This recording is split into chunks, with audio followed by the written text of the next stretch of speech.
యేసుక్రీస్తు ప్రభువుని నేను ఎరగక ముందు యేసుక్రీస్తుకు విరోధిని. ఎంత విరోధిని అంటే యేసు ప్రభు వారు ఉండకూడదు, యేసు ప్రభు వారు సువార్త ప్రకటించబడకూడదు. మేము పూజారులం. నేను శివభక్తుడిని. లింగాష్టకం నేను పాడగలను. లింగాష్టకం ఇదం పుణ్యం ఎపరవచవావు శివేనా.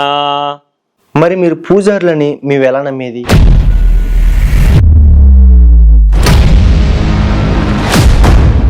ఓం గణానాన్త్వ గణపతిగం కవిన్ కవీనా యుపవస్త్రవస్త్రమం జ్యేష్ఠరాజ్యం బ్రహ్మణా. విశాఖపట్నం సంజీవ్ నగర్లో క్రైస్తవ శవాన్ని 11:30-12 గంటల మధ్యలో ఆపివేసిన వ్యక్తిని.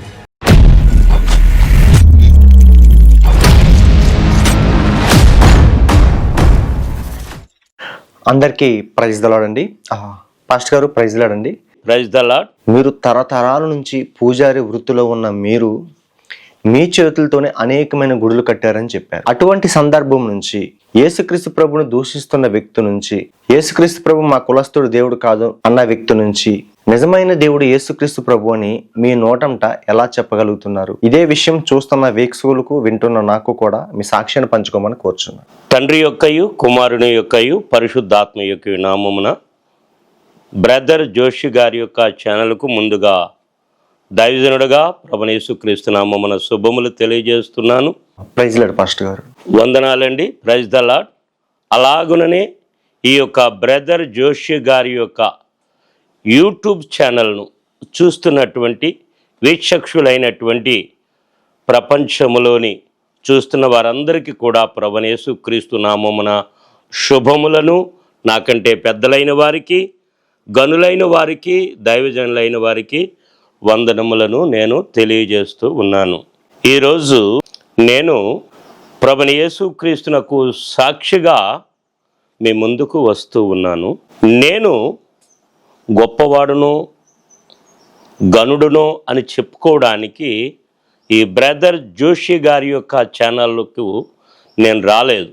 ఒక ప్రత్యేకమైనటువంటి ఒక ఉద్దేశంతో నేను ఈ ఛానల్లో సాక్ష్యము చెప్పడానికి నేను వచ్చి ఉన్నాను. నేను ఈరోజు సాక్ష్యము చెప్పడానికి నాకున్న ప్రధానమైన ఆలోచన, అవగాహన, ఉద్దేశం ఏమిటంటే కేవలము మన కోసము మానవ అవతారిగా ఈ లోకానికి వచ్చినటువంటి యేసుక్రీస్తు ప్రభువును గురించి చెప్పడానికి. ఈ బ్రదర్ జోషి గారి యొక్క ఛానల్, నేను చాలా ఛానళ్ళు నేను చూస్తూ ఉంటాను. అలా చూస్తున్నప్పుడు దేవునికి మహిమకరముగా ఈ ఛానల్ ఉంది. నేను అందరికీ చెప్పేది ఏంటంటే ఈ ఛానల్ కొరకు నేను ప్రార్థన చేస్తాను, మీరు ప్రార్థన చేయండి. ఇకపోతే నా పేరు అప్పారావు. ఇది తల్లిదండ్రులు పెట్టినటువంటిది. నా ఇంటి పేరు నల్ల. నా తండ్రి గారి పేరు గురువులు. నా తల్లి గారి పేరు మహాలక్ష్మమ్మ. మాది విశాఖపట్నం సింహాచలం ప్రాంతానికి అతి సమీపంలో ఉన్న ముర్సల్లావ్ అనేటువంటి గ్రామం. దానిని పూర్వము సంతపాలెం అనేటివారు. మా తండ్రి గారు ఒక దాసు. మీకు చాలామందికి తప్పిడిగుళ్ళు అంటే తెలుసు, అలాగే గరిడి అంటే తెలుసు. పెద్ద పెద్ద తాళాలు ఉంటాయి, ఇది కీర్తనలు ఉంటాయి, హరిహరి నారాయణాది నారాయణ్, ఇలాంటి కీర్తనలు అందులో పాడుతూ ఉంటారు. అలాగే నాన్నగారు దాసు, నాన్నగారు గురువు గారు కూడా అనేక వందల మందిని కర్రసాములో, కత్తిసాములో, గరిడిలో, భజనలో గురువుగా నేర్పించినటువంటి వారు. నాన్నగారు అమ్మగారు విశాఖపట్నం హనుమంతు వాకేరియా, ఇసుక తోట, పెదవాల్టేర్, ఇటువైపు సింహాచలం ఆ ప్రాంతాల్లో పేరు ప్రఖ్యాతలు కలిగిన వారు. తరువాతంలో నాకు కూడా వయసు వచ్చినప్పుడు నల్లప్పరని వ్యక్తికి నాకు కూడా పేరు పరిచయాలు ఉన్నాయి. ఇది మా క్లుప్త పరిచయం. యేసుక్రీస్తు ప్రభువుని నేను ఎరగక ముందు యేసుక్రీస్తుకు విరోధిని. ఎంత విరోధిని అంటే యేసు ప్రభు వారు ఉండకూడదు, యేసు ప్రభు వారు సువార్త ప్రకటించబడకూడదు. ఇదే ఉద్దేశంతో ఈరోజు మిమ్మల్ని అందరిని ఆహ్వానిస్తున్నాను. విపరీతమైన తప్పుడు ధోరణిలో, తప్పుడు ఆలోచనలలో, తప్పుడు ఉద్దేశములలో, తప్పుడు నడవడికలో, తప్పుడు ప్రవర్తనలో నేను ఒక క్రీస్తుకు విరోధిగా జీవించాను, క్రీస్తుకు దూరముగా జీవించాను. ముందుగా ఈ ఛానల్లో ఎవరైనా క్రీస్తుని నమ్మని వారు చూస్తే వారిని ప్రభు పేరట మీరు సహించాలని నేను కోరుతున్నాను. ఇలాగుంటున్నప్పుడు మేము విశాఖపట్నం ఈ ముర్సులావ ప్రాంతము నుండి 1975 ఈ ప్రాంతంలో ఇందిరాగాంధీ గారి యొక్క ప్రధానమంత్రిగా ఉన్నప్పుడు షెడ్యూల్డ్ కులాల వారికి ఇళ్ల స్థలాలు ఇచ్చారు. నిజానికి మాకు సింహాచలము, కొండ ప్రాంతము, భూములన్నీ మావే. అక్కడ చెరువుకి సంబంధించి పంట పొలాలన్నీ కూడా మా నాన్నగారు, మా తాతలు మున్సిపల్ కార్పొరేషన్లో వారు లీజుకు తీసుకొని పండించేటటువంటి వారు. మా తాతలు, మా తండ్రి గారు పండించినటువంటి పంటలు లేవు, అన్ని పంటలు పండించేటటువంటి వారు. అలాంటి వంశంలోంటి నేను వచ్చాను. మేము పూజారులం. చూడండి, ఇప్పుడు మన భారతదేశంలో పూజారుల వ్యవస్థ ఉంది. బ్రాహ్మణుడు అనగా పౌరోహిత్యము చేసిన వాడిని బ్రాహ్మణుడు అనాలని మన హైందవ శాస్త్రంలో ఉంది. నేను మతాన్ని విమర్శించట్లేదు, ఒక బ్రాహ్మణిజాన్ని విమర్శించట్లేదు, ఒక బ్రాహ్మణుడిని విమర్శించట్లేదు, ఒక పౌరోహిత్యుని విమర్శించట్లేదు. కానీ తరతరాల నుండి విశాఖపట్నం పెదవాల్తేరు గ్రామానికి చెందినటువంటి కరక చెట్టు పోలమాంబ అని పేరు కలిగిన అమ్మవారిని పూజించేవారు. ఆ అమ్మవారు పూర్వదినాల్లో 14 గ్రామాల దేవత. ఈ 14 గ్రామాలకు 7 గ్రామాలకు ఒక్కొక్క గ్రామానికి ఒక్కొక్క పూజారులు ఉండేవారు. అందులో జాలర్లు ఉన్నారు, అందులో రెడ్డిలు ఉన్నారు, అందులో ఇతర కులాలు ఉన్నారు. కానీ మిగతా 7 గ్రామాలకు కూడా మేమే పూజారులు. సంస్కృతపు యొక్క ఈ శ్లోకాలు, ఈ మంత్రోచ్చాటన, అష్టోత్తరము, సహనామవళి, సహస్రనామవళి, అంగ పూజ, అదంగ పూజ, మేము ఈ అమ్మవారిని ప్రతిమలు చేసి చెక్కలతోడి, రాతితోడి, ఒక జంజకం ఉంటుంది అన్నమాట, ఒక దీనితో ఎదురు బద్ద పల్చి చేయబడి దానితో నెయ్యబడి అల్లినటువంటిది అనమాట. అది చాలా వెడల్పుగా ఉంటుంది. అందులో అమ్మవారిని మాత్రమే, ఇంకొకరు ఉండరు, ఒక్క అమ్మవారి ప్రతిమ మాత్రమే ఉంటుంది. అలాగనే మేము ఘటాలు అంటే కుండలు పసుపు రాసి బొట్లు పెట్టి వాటిని మోసేవారము. ఈ ప్రతిమ కలిగిన మమ్మల్ని పూజించేవారు. ఈ ఘటాలు మోసిన మమ్మలను మా ప్రాంతాల్లో పూజించేవారు. చిన్నగదిలి మండలంలో ఉన్నటువంటి కొన్ని గ్రామాలు, ఈ 7 గ్రామాల ప్రజలు, ఆ పెద్దలు, నాయకులు అనేవారు, సర్పంచ్లు అనేవారు మా నాన్నగారిని నమస్కరించడం నేను చూశాను. మా తాతలను ఎప్పుడూ మామూలుగా కాదండి, ఈ యొక్క ప్రతిమలు ఉన్నప్పుడు, ఈ ఘటాలు మోసినప్పుడు ఒక ప్రత్యేకమైన విధముగా వారు గౌరవించేవారు, సన్మానించేవారు. ప్రతిదీ మా దగ్గరికే తీసుకొచ్చి వాళ్ళు పూజ చేసుకునేవారు. మురసలావ ప్రాంతము నుంచి జోడుగుళ్ళపాలెము పోలీస్ క్వార్టర్స్ అనే ప్రాంతానికి గవర్నమెంట్ వారు మాకు 5 సెంట్లు భూమి ఇచ్చారు. మాది 91 గడప, దానికి సంజీవ నగర్ అని పేరు పెట్టారు. ఆ వీధిలో ఉంటుండగా మిషనరీస్ వచ్చి యేసుక్రీస్తు ప్రభుని సువార్తలు ప్రకటించేవారు. మీరు యేసు ప్రభుని నమ్ముకోండి, మీకు ప్రత్యేకమైనటువంటి చదువులు చెప్పిస్తాం, ఉద్యోగాలు ఇస్తాం, ఇలాంటి అనేకమైనటువంటి యేసుక్రీస్తు ప్రేమను బట్టి వారు చెప్తే, అప్పుడు యేసుక్రీస్తు ప్రభు వారిని వారందరూ కూడా విమర్శించారు, స్వీకరించలేదు. మాకు దేవుళ్ళు ఉన్నారు, ముఖ్యంగా దేవత ఉంది, తీక్షణంగా వ్యతిరేకించారు. మా తల్లిగారితో పాటు నా వరకు నేను పోలీస్ క్వార్టర్స్ అనే ప్రాంతంలో సంజీవ్ నగర్ అనే గ్రామంలో యేసుక్రీస్తు మీద కోపముతో రామాలయములో రోజుకి 3 చొప్పున పూజలు నిర్వహించేవాడిని.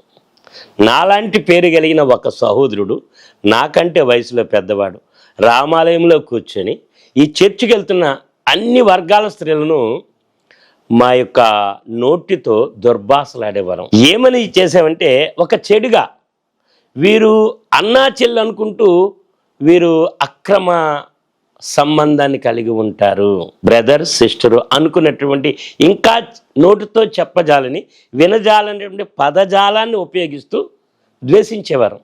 రామాలయం కూర్చొని ఇలా ఎక్కువగా కూర్చుండేవారం కాదు. మా పెద్దలు మా పెదనాన్నలు రామాలయమును కొంతవరకు కట్టి వదిలేశారు, పూజలు అయి ఉండేవి కాదు.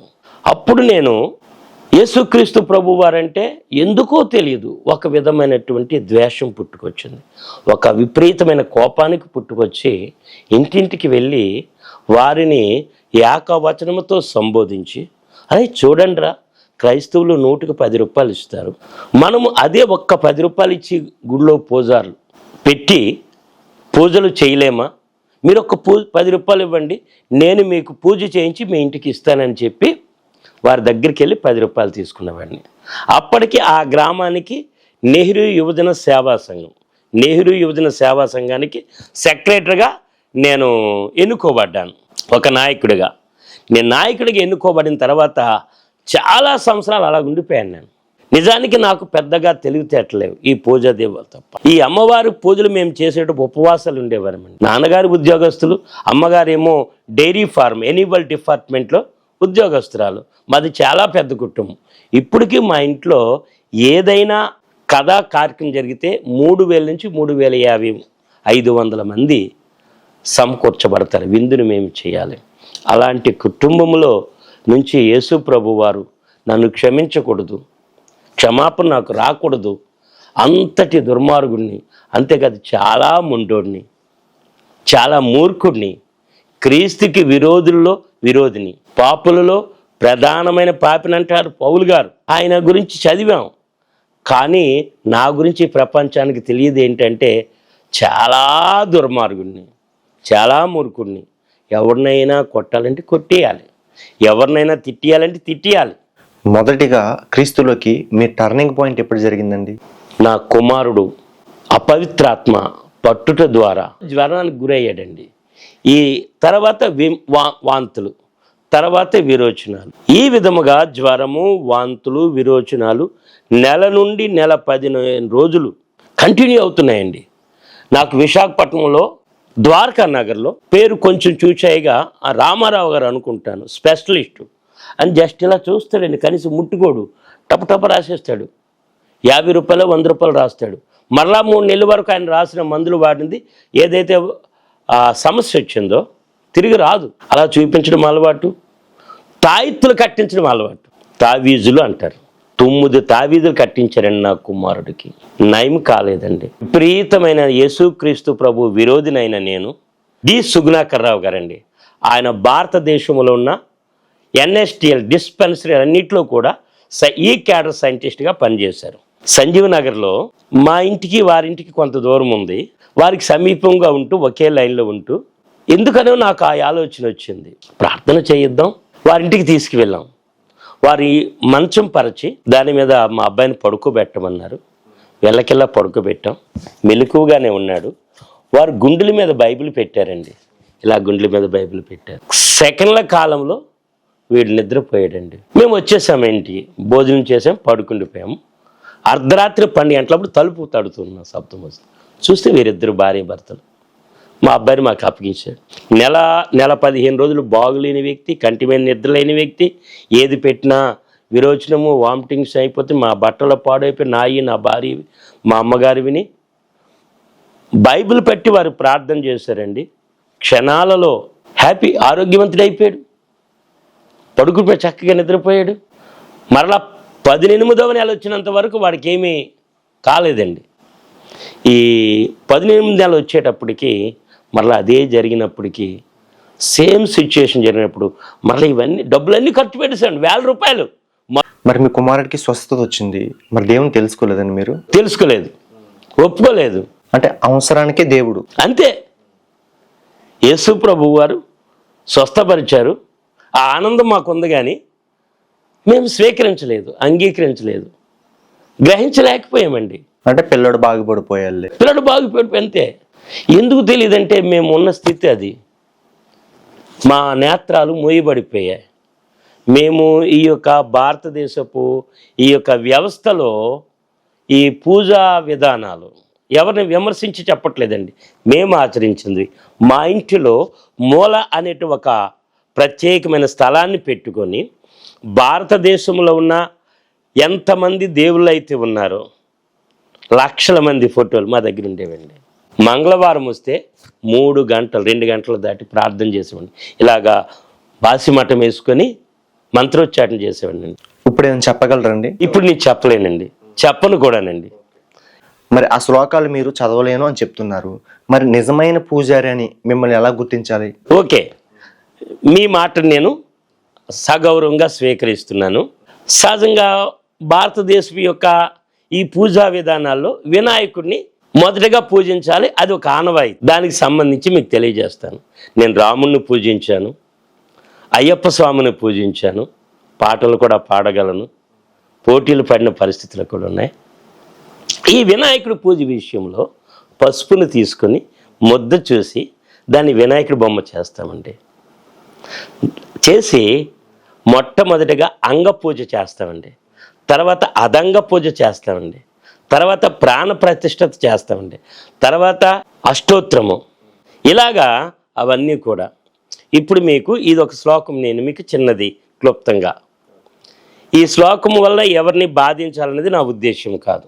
నేను చేసిన దాన్ని ఒక్కసారి తెలియచేయడానికి ఇది చెప్తున్నాను.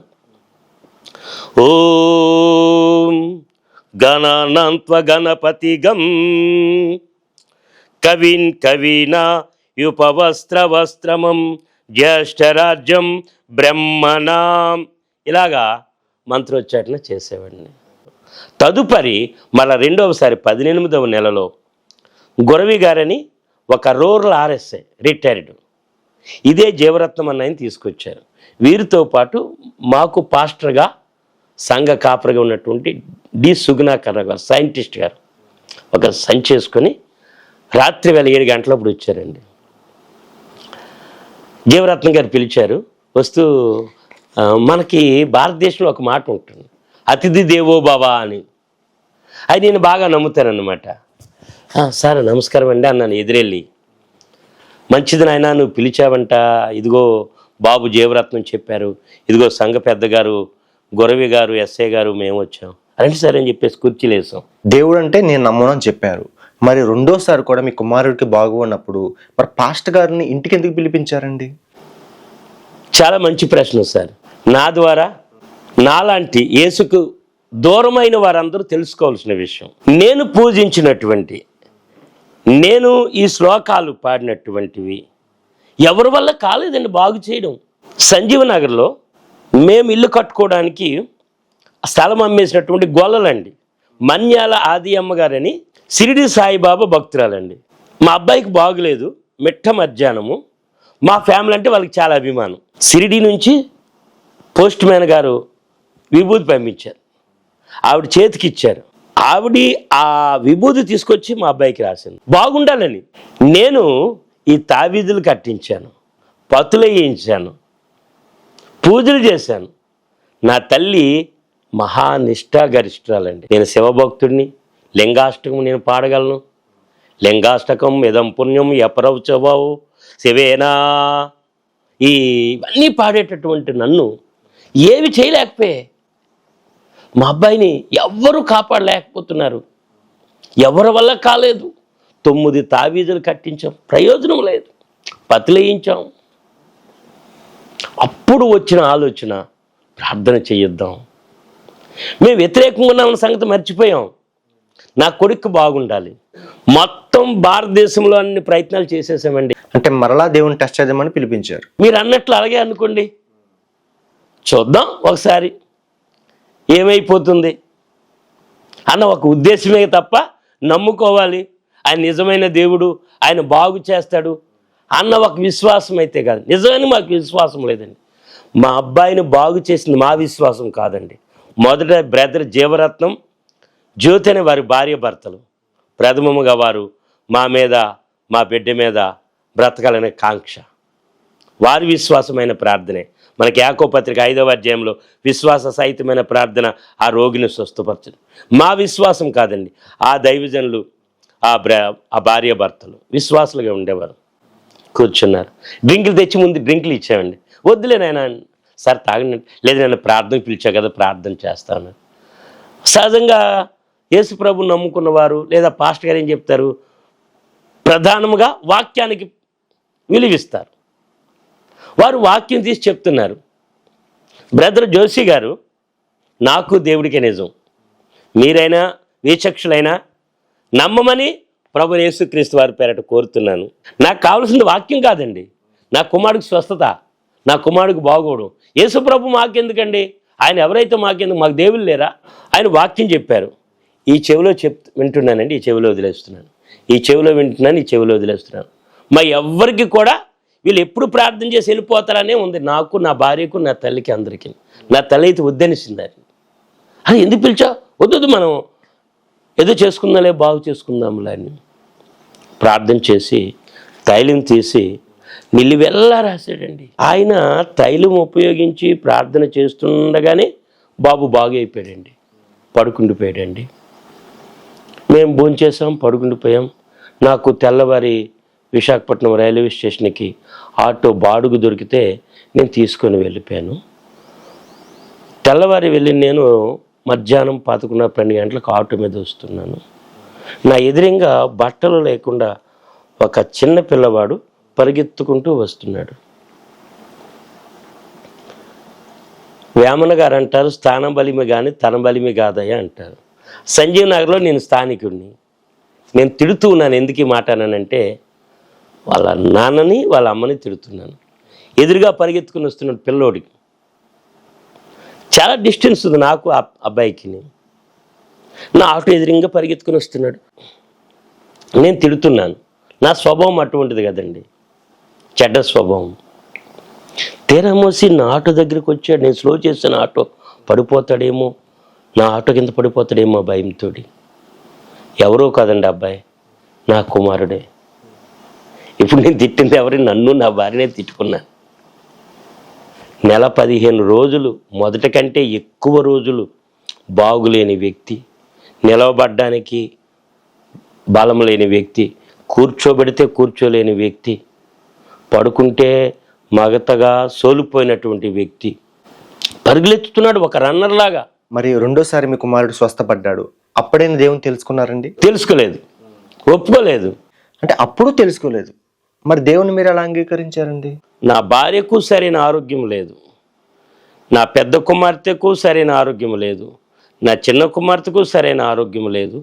దురాత్మ పట్టడము లేదా బాలాగ్రహ పట్టడము, ఏదో విధమైన జ్వరపీడితులు అవ్వడము, వామిటింగ్స్ అవ్వడము, విరోచనాలు అవ్వడము జరుగుతుండేవి. నా సంపాదన, నేను ఆటో డ్రైవర్ని. ముందు ఆటో బాడుగు తీసుకున్నాను, తర్వాత 25,000 రూపాయలు ఎట్టి అప్పు చేసి మరలా ఇంకో 25,000 రూపాయలు పెట్టి ఆటో కొన్నాను.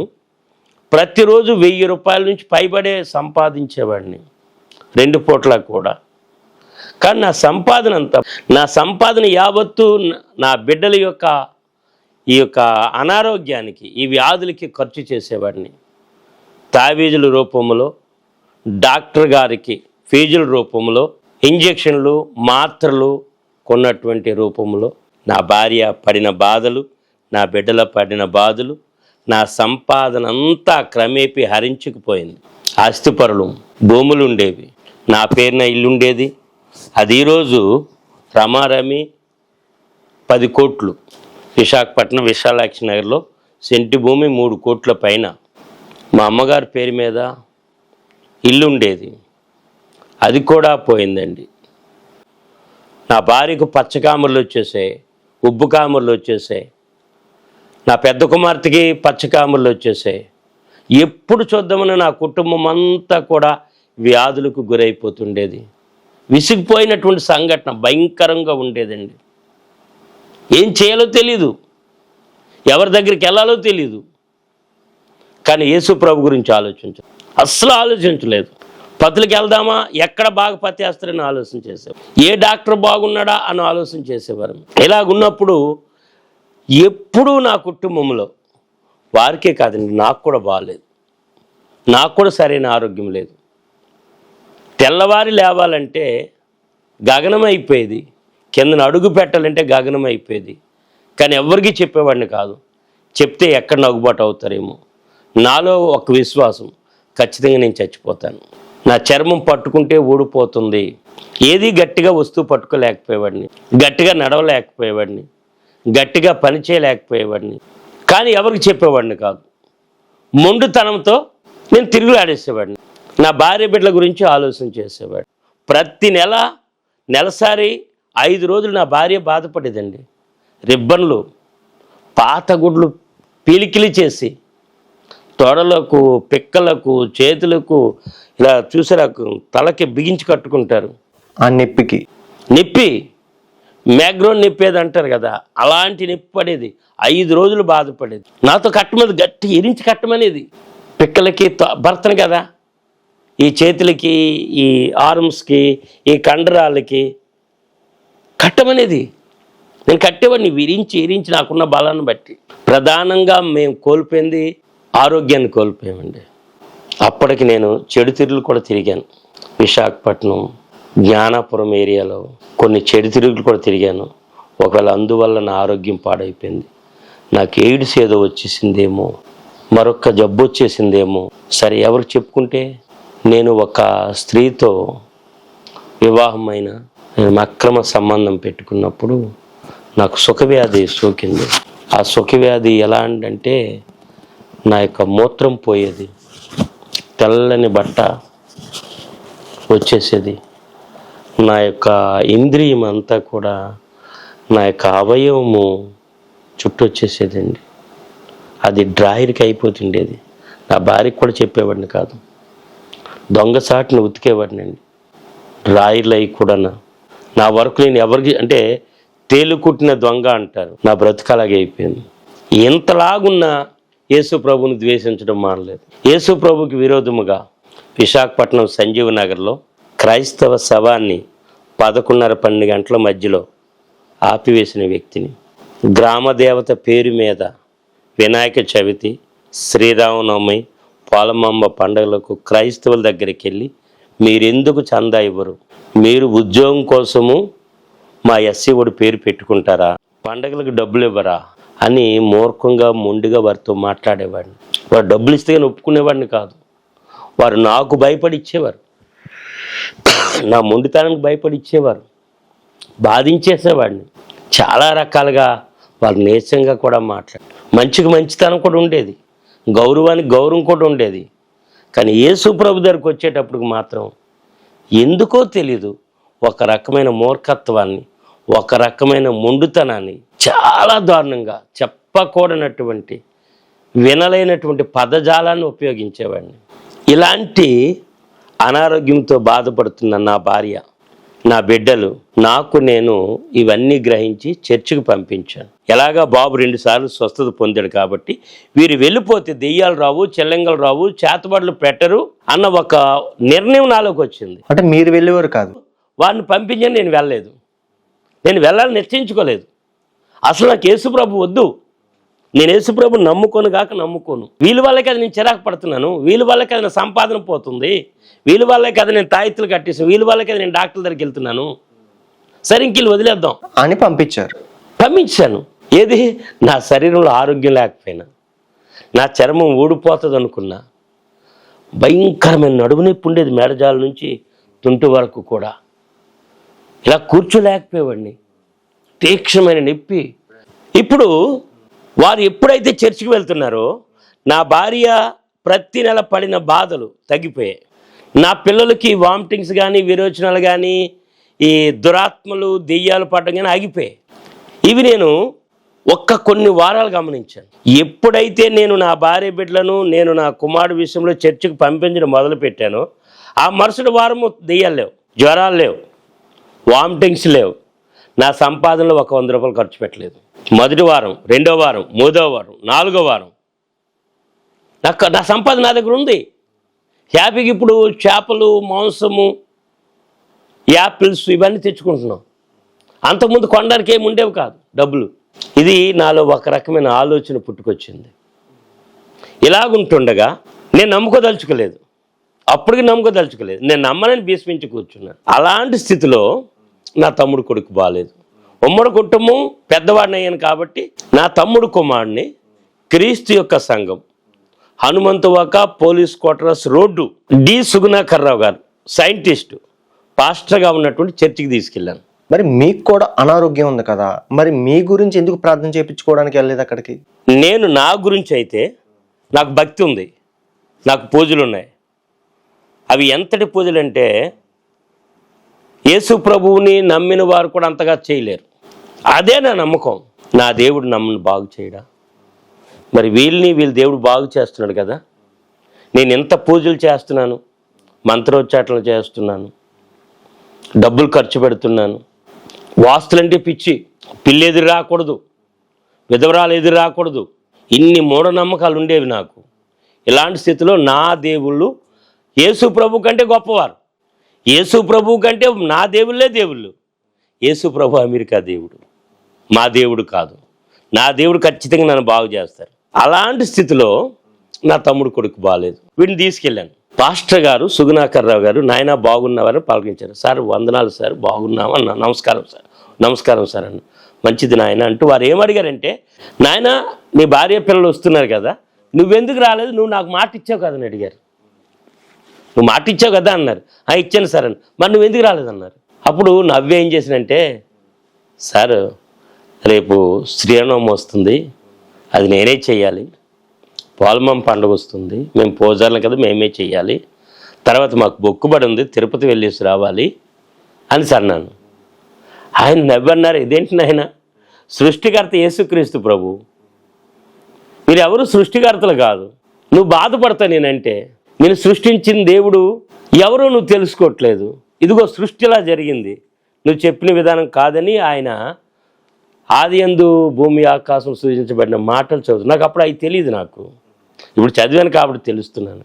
కానీ ఆయన నాకు దూరంగా ఉన్నారు, 10 అడుగుల దూరంలో. బైబిల్ కూడా ఆయన నాకు ఇలా తెప్పలేదు. బైబిల్లో నుంచి నాకు ఆదికాండం అనేది గ్రంథం పదం కనబడుతుంది, ఆ హెడ్డింగ్. ఒక విశ్వాసం నాలో అప్పుడు వస్తూ ఉండేది. ఇక్కడ ఇంకో విషయం చెప్పడం మర్చిపోతుండేవాడిని. గడిచిన 2-3 సంవత్సరాలుగా ఆటో వేసేవాడిని కదా. ప్రతి సాయంత్రం క్రైస్తవుడు ఎక్కేవాడు ఆటో. బాబు పలానా మీటింగ్కి వస్తామని ప్రతిరోజును. వీళ్ళేంటి నేను అనుకునే విసుక్కునేవాడిని, ఈ క్రైస్తవులు తగిలారు ఏంటి వీళ్ళు, నా డబ్బులు కావాలి. అంతవరకు సరైన బేరం ఉండేది కాదు. ఆడికి వెళ్ళేవాడిని, కరెక్ట్గా అక్కడ వాక్యం విత్తడం వినేది. ఒక 5 నిమిషాలు విని వెంటనే చిరాకు పడి కోపంతో వచ్చేసేవాడిని. ఇలా జరుగుతూ ఉండేది. ఇలా జరుగుతున్నప్పుడు మా పాస్టర్ గారు, నాయన నిజమైన దేవుడు యేసుక్రీస్తు ప్రభువే, నువ్వు నమ్ముకుంటే బాగుంటావు, నీ భార్య బిడ్డలు బాగుంటారు అని చెప్పారు. ఈ మాటలన్నిటికంటే ఈ ఆదికాండం అనేది నన్ను దర్శించింది. ఇంటికి వెళ్ళిపోయాను. వెళ్ళి నేను డబ్బులు తీసి ఇవన్నీ కొని చేయవలసినటువంటి లోక సంస్థ తతంగం అంతా చేశాను. అది ఎంతకంటే సమయం చాలదు. కానీ నాకు ఇక్కడ ఒక అవసరం ఉంది. రియల్గా నేను యేసుప్రభుని నమ్ముకుంటే నేను బాగుపడతానేమో అనే ఆలోచన వచ్చేది. వెంటనే అమ్మవారు గుర్తుకొచ్చారు. మళ్ళీ నాకు ఆలోచన వచ్చి మళ్ళీ నా నిర్ణయాన్ని నేను వెనక్కి తీసుకునేవాడిని. అలాంటి స్థితిలో నాకు ఇంకా ఒక ఆలోచన వచ్చేసింది, నేను నమ్ముకున్న ఏ దేవుడు నన్ను బాగు చేయడు, నేను ఖచ్చితంగా చచ్చిపోతాను. ఏదైతే అది అవనే, యేసుప్రభుని నమ్ముకుంటాను. ఇంకా బతికించినా చంపినా బాగు చేసినా ఆయనే. ఎప్పుడైతే ఆలోచన వచ్చిందో అదే క్షణం నా తమ్ముడు కొడుకు బాలేదు, ఆ చర్చికి తీసుకెళ్ళాము. పాస్టర్ గారు కూడా అడగటం జరిగిందో, ఎందుకు నాయన నువ్వు రాలేదు, చెల్లమ్మ పిల్లలు వచ్చారన్నప్పుడు ఆయనకి జవాబు చెప్పాను. కానీ నా మనసు నాకు ఒప్పుకోలేదు. ఈరోజు నేను యేసు ప్రభు మాత్రమే దేవుడు, యేసు ప్రభు తప్ప దేవుడు లేడు, ఆయన బ్రతికినా చనిపోయినా ఆయన కొరకైన ఒక బలమైన నిర్ణయాన్ని నేను కలిగి ఉన్నాను. ఈరోజు నేను బేదల మధ్య సేవ చేస్తున్నాను, రోగుల మధ్య సేవ చేస్తున్నాను. నాకు ఏదైతే అనుగ్రహించబడిందో, నేను ఏదైతే పొందుకున్నానో, నా కుమారుడికి, నా భార్యకు, నా కుమార్తెలకి వీరిని మించినటువంటి ఆరోగ్యం నాకు ఇచ్చాడు దేవుడు. ఈరోజు నాకు ఏ అనారోగ్యం లేదు, పరుగులు ఎత్తగలను, ఎటువంటి బరువులైనా ఎత్తగలను. నా చర్మము ఎవ్వరు ఎంత గట్టిగా లాగినా ఇప్పుడు ఊడిపోయే పరిస్థితి లేదు. ఇదే విషయాన్ని ప్రతి వ్యాధిగ్రస్తుడికి చెప్పాలి. యేసు ప్రభుని నమ్ముకోనండి, ఆయన స్వస్థపరిచే దేవుడు, ఆయన బాగు చేసే దేవుడు, ఆయన బ్రతికించే దేవుడు. అంతేకాదు కానీ మన పాప విమోచకుడు, మన పాప భారమును మోసినవాడు, మన కొరకు చనిపోయి. నేను బైబిల్ చదువుకున్నాను, ఇది దేవుని ఆత్మ నాకు నేర్పించింది. ఇక నా నిర్ణయం చివరి వరకు కూడా యేసుక్రీస్తు ప్రభువు దేవుడు తప్ప ఇంకెవరూ లేరు అని చెప్పాలని ఒక నిర్ణయంతో ఈరోజు నేను 5-6 రాష్ట్రాలు దేవుని సేవ చేస్తున్నాను. ఇవన్నీ విడిచి దేవుని సేవ చేయడానికి వచ్చారు, అది డబ్బు కోసమేనా?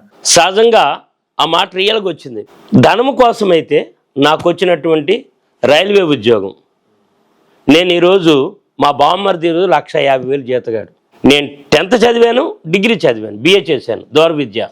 మా వాళ్ళందరూ అనేది ఏంటంటే నువ్వు రైల్వేలో ఉండంటే ఈరోజు ఒక గుమస్తావు, ఒక ఆఫీసర్ అయిపోయి ఉండేవాడు అని. నాకు వచ్చిన రైల్వే ఉద్యోగము నేను వదులుకుని ఉండేవాడిని కాదు కదా.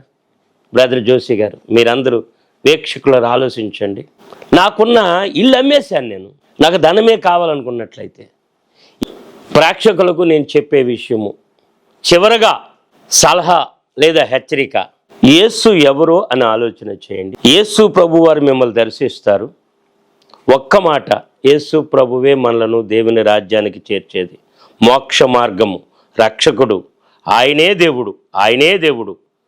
నేను కొలిచిన దేవుళ్ళు ఎవ్వరూ కాదు, ఎవరిని బాధ పెట్టాలని కాదు. వీక్షకులారా, యేసు ప్రభుని నమ్మలేని వారు ఎవరైనా ఉంటే నేను మరలా నా ఫోన్ నెంబర్ చెప్తున్నాను, 7675095467. యేసు క్రీస్తే ప్రభువు, యేసు క్రీస్తే రక్షకుడు, యేసు క్రీస్తే పరలోకమునకు చేర్చేవారు, యేసు క్రీస్తు ప్రభువే మన కొరకు చనిపోయారు.